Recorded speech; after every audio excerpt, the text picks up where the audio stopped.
तर नमस्कार मित्रांनो, आज मी देऊळबंद भाग 2 या मराठी चित्रपटाचा रिव्ह्यू करणार आहे। तर देऊळबंद 2 हा चित्रपट मुळातच खूप खूप खूप छान होता। सगळ्यात आधी मी याला रेटिंग देईल, आउट ऑफ 5 मी याला 4.5 रेटिंग देते, कारण खरंच मला हा चित्रपट खूप खूप जास्त आवडला। जसं या चित्रपटामध्ये ट्रेलरमध्ये दाखवलंय की आता परीक्षा देवाची, तर खरंच या चित्रपटामध्ये देवाचीच परीक्षा घेण्यात आली आहे। आणि पूर्ण ओव्हरऑल जर आपण या चित्रपटातल्या कामाविषयी बोललो तर खूप छान काम केलं प्रत्येक कलाकाराने, प्रत्येक नटनटीने खूप छान काम केलं आहे। दिग्दर्शन खूप छान आहे आणि मला हा चित्रपट खूप जास्त आवडला। हा चित्रपट आपण याला ड्रामा या कॅटेगरीमध्ये मोडू शकतो। तर अतिशय छान असा हा चित्रपट होता, मला हा फार आवडला। आता मी याच्याबद्दल थोडं सविस्तर बोलते। तर जर तुम्ही देऊळबंदचा भाग 1 पाहिला असेल तर तुम्ही अगदी तशाच एक्सपेक्टेशन्स घेऊन गेलात की हा त्यानुसारच असावा चित्रपट, तर तसं अगदी नाही आहे। हा पार्ट 1च्या तुलनेत भरपूर प्रमाणात वेगळा आहे, म्हणजे तुम्हाला यातलं वेगळेपण जाणवेल। त्यांनी भलेही पार्ट 1मध्ये काही डायलॉग घेतले असतील, काही संदर्भ घेतले असतील, तरी पण पार्ट 1चा आणि याचा दूर दूरपर्यंत तफावत आहे दोन्ही पार्ट्समध्ये। त्याचं कारण असं की पार्ट 1मध्ये देव आहे या गोष्टीवरती जास्त जोर दिला आहे, या संकल्पनेवरती जास्त जोर दिला आहे। आणि जे कश्मीर महाजन सायंटिस्ट असतात त्यांच्या मनात देवाविषयी अगदी नास्तिकता असते, तर ती नास्तिकता मिटवण्यासाठी देव आहे हे सिद्ध करण्यावरती, किंवा कसं विज्ञान हे म्हणजे विज्ञानाला सुद्धा देवाचा, अध्यात्माचा आधार घ्यावा लागतो हे सिद्ध करण्यावरती किंवा या संकल्पनेवरती जोर दिला आहे। परंतु या भागात पार्ट 2मध्ये त्यांनी शेतकरी आत्महत्या, शेतकऱ्यांना येणारे प्रॉब्लेम्स असतील याविषयी, किंवा त्यांना अनेक वेगवेगळे, आता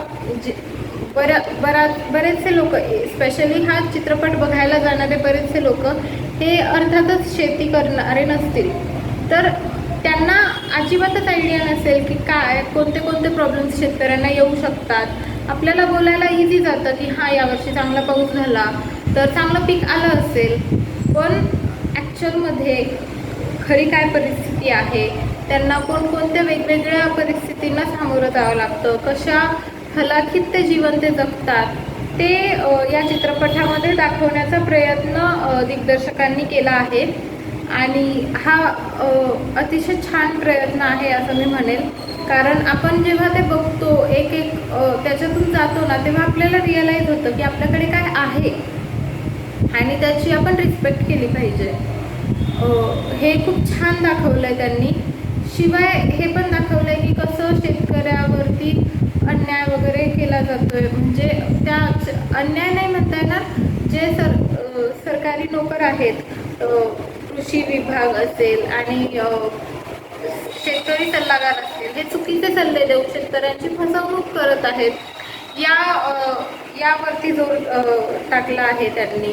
परंतु त्यांनी हे पण दाखवलं आहे की जसं आपण इतर व्यवसाय करण्यासाठी शिक्षण घेतो, शिक्षणाला महत्त्व आहे इतर व्यवसायांमध्ये, तसं शेती या व्यवसायामध्ये सुद्धा शिक्षणाला महत्त्व आहे, हे या दिग्दर्शकाने प्रकर्षाने दाखवून दिलं आहे। शिवाय म्हणजे आपण म्हणतो ना की शेती कशी करणार, तर जशी आज्याने केली, पंजाने केली, वडिलांनी केली, तशीच आपण करणार शेती। पण मग काय त्यांनी काय केलं, आत्महत्या, मग आपण पण तेच करणार का, हे त्यांनी दाखवलंय की आपल्याला जसं जग बदलतंय, आधुनिक तंत्रज्ञान येतंय, तसं शेतकऱ्यांनीही स्वतःला बदलायला हवं आणि एकच व्यवसायावर अवलंबून न राहता असा व्यवसाय जो पूर्णतः निसर्गावरती अवलंबून आहे, नैसर्गिकरित्या पडणाऱ्या पावसावर अवलंबून आहे, अशा एकाच व्यवसायावर अवलंबून न राहता पूर्णपणे एखादा जोडधंदा चालू करून कसं आपण स्वतःला शेतीच्या कर्जातून वाचवू शकतो. कारण सरकार कर्ज माफ करतच, पण ते कर्जमाफी शेतकऱ्यांपर्यंत पोहोचेपर्यंत त्याचे वाटेदार हे कितीतरी तलाठी किंवा बरेच अधिकारी असतात, कृषी विभागातले अधिकारी असतात. हे याच्यामध्ये दाखवलेलं आहे. अर्थात हे सुधारायला वेळ लागेलच, पण तोपर्यंत शेतकऱ्याने कसं स्वतःला सावरलं पाहिजे, कशी आत्महत्या नाही केली पाहिजे, आणि कृषी विभागामध्ये सुद्धा सरकारने जास्त लक्ष केंद्रित करावं आणि शेती या मूळ विषयावरच सर्वांचं लक्ष वेधून घेण्याचा दिग्दर्शकाचा या चित्रपटाद्वारे प्रयत्न आहे. आणि मला हा प्रयत्न खूप छान म्हणजे वाटला. सुरुवातीला मी जेव्हा हा चित्रपट बघत होते ना, तेव्हा असं वाटत होतं की काय दाखवलंय, काय हे बाईसारखं म्हणजे स्वामींना ओढत नेते, त्यांना त्रास करवते, काही त्यांना बोलते, ती नास्तिक असते तर ती त्यांना अभद्र वगैरे काही बोलत असते, जे जसं तोंडाला येईल तसं ती बोलत असते.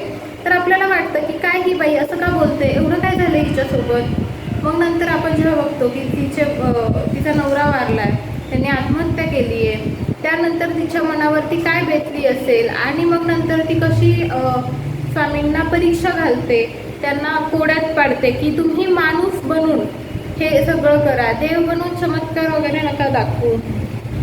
तर हे दाखवलंय त्यांनी की कसं आपण म्हणजे आपल्याला हेल्प करण्यासाठी प्रत्येक वेळेस देवाचीच गरज नाही आहे. आपण एक माणूस बनून एक माणूस सुद्धा एकमेकांची मदत करू शकतो, एकमेकांना एखाद्या संकटातून बाहेर काढू शकतो, आणि ते काही फार अशक्य असं नाही आहे. हे या चित्रपटाद्वारे दिग्दर्शकांनी दाखवलेलं आहे. शिवाय आजकाल डिप्रेशन वगैरे या सगळ्या गोष्टींचं प्रमाण खूप वाढलं आहे आणि सुसाईडचं प्रमाण पण खूप वाढलं आहे. अर्थात शेतकरी आत्महत्या याची कंपॅरिझन कोणत्या म्हणजे एखाद्या परीक्षेत मार्क्स कमी मिळाले वगैरे म्हणून एखाद्या मुलाने केलेल्या आत्महत्येशी नाही होत, परंतु आजकाल आत्महत्येचा विचार येण्याचे प्रमाण सुद्धा लोकांमध्ये खूप जास्त प्रमाणात वाढलेलं आहे. तर असे विचार येऊ नयेत म्हणून त्यांनी याच्यामध्ये जो म्हणजे म्हणतो ना आपण, डोळे उघडलेत स्वामींनी या चित्रपटामध्ये, ते खरंच वाखाणण्याजोगं आहे आणि यासाठी हा चित्रपट नक्की बघायला हवा. याच्यामध्ये आपल्याला बरेचसे चांगले विचार समजतात, आपण काय केलं पाहिजे, काय योग्य आहे काय अयोग्य आहे, कशाला पळपुटे म्हणतात, जे लोक आत्महत्या करतात, आत्महत्या करणं हा खरोखरच पळपुटेपणा आहे. असलेल्या परिस्थितीला घाबरून किंवा तिला पळवाट दाखवून आपण म्हणजे देवाने दिलेला जो देवाच्या हाती असतो आपला मृत्यू, तो आपण देवाकडचा अधिकार हिसकावून घेऊन आपणच स्वतःहून आत्महत्या करायची, हे किती चुकीचं आहे. आणि याचे परिणाम आपल्या समाजावरती, आपल्या परिवारावरती काय होतात हे या चित्रपटामध्ये आपल्याला बघायला मिळतं. ओव्हरऑल हा चित्रपट सुरुवातीला थोडासा टेन्शन मला वाटतो की काय आहे हे, काय दाखवलंय, असं का होतंय, एकदम असं टेन्स्ड फील होतं आपण. पण नंतर जसं मध्यांतर येतो आणि जसं जसं शेवट यायला लागतो तसं एक प्रकारे आपल्याला रिलीफ मिळायला लागतं की हो आता चांगलं काही होतंय, आता सुधारतंय. आणि शेवट तर अतिशय छान आहे या चित्रपटाचा. आणि मी सांगते की शेवटपर्यंत बसून राहा, कारण पार्ट 3चा पण एक छोटी झलक दाखवलेली आहे या चित्रपटामध्ये, जी तुम्हाला सगळ्यांना खूप आवडणारी आहे. मला स्वतःला खूप आवडली ही.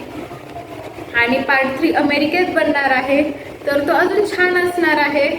हा जो पार्ट 2 आहे हा पुणे जिल्ह्यातील एका छोट्याशा विठ्ठलवाडी नावाच्या गावामध्ये शूट केलेला आहे. असं म्हणजे आता हे गाव खरोखर कुठे आहे मला बघावं लागेल मॅपमध्ये, पण चित्रपटामध्ये तरी असंच दाखवलंय. गाड्यांचे नेम प्लेट्स वगैरे MH12 आहेत, त्याच्यावरून आपल्याला समजतं की पुणे जिल्ह्यात असेल एखादा तालुका, बहुतेक मावळ तालुका असावा, आपल्याला एकदा बघावं लागेल. पण अतिशय छान दिग्दर्शन केलं आहे या चित्रपटाचं. मला हा चित्रपट खूप आवडला. थोडा मोठा आहे, म्हणजे 3 तास कंप्लीट जातात असं म्हणायला हरकत नाही, पण खूपच छान आहे हा चित्रपट. प्रत्येकाने नक्की बघायला हवा. आणि तुम्ही म्हणजे तुमच्या मित्रमैत्रिणींना, घरातील नातेवाईकांना घेऊन जा हा चित्रपट बघायला. त्यांना सुद्धा नक्की आवडेल याची मी शाश्वती देते. बाकी माझा रिव्ह्यू तुम्हाला कसा वाटला हे सुद्धा तुम्ही कमेंट सेक्शन्समध्ये नक्की कळवा. धन्यवाद.